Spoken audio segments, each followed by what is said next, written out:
Untuk komoditas petani tembakau ini kan termasuk komoditas yang unggulan karena di Klaten sendiri itu ada beberapa varietas tembakau, baik itu ya ada rajangan, asepan, dan juga itu yang dikelola oleh rakyat, dan ada yang dikelola oleh PTPN yaitu tembakau jenis frosten.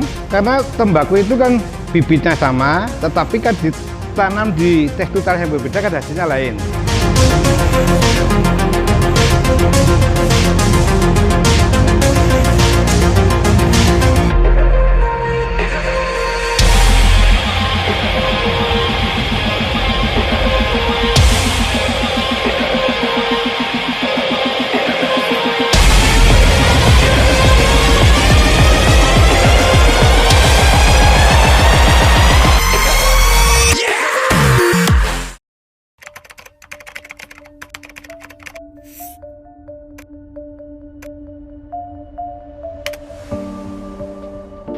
Kesulitannya kan sekarang kan gini Mas, untuk bicara tembakau ini kan terjadi anomali.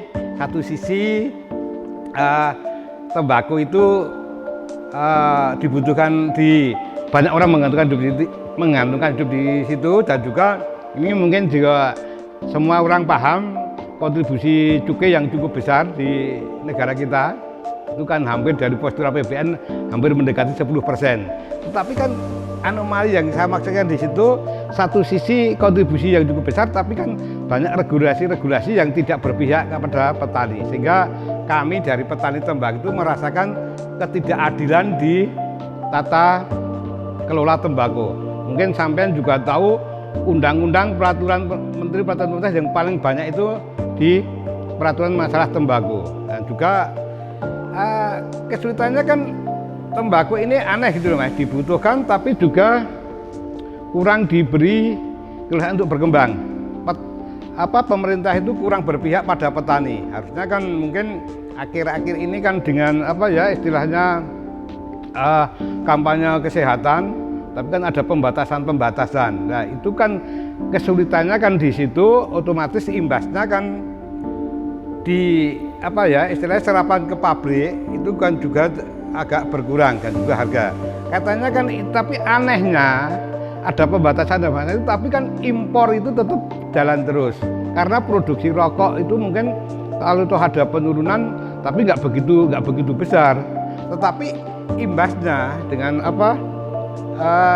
aturan pemerintah kenaikan cukai yang tiap tahun naik, 5 tahun terakhir ini kan tiap tahun naik gitu.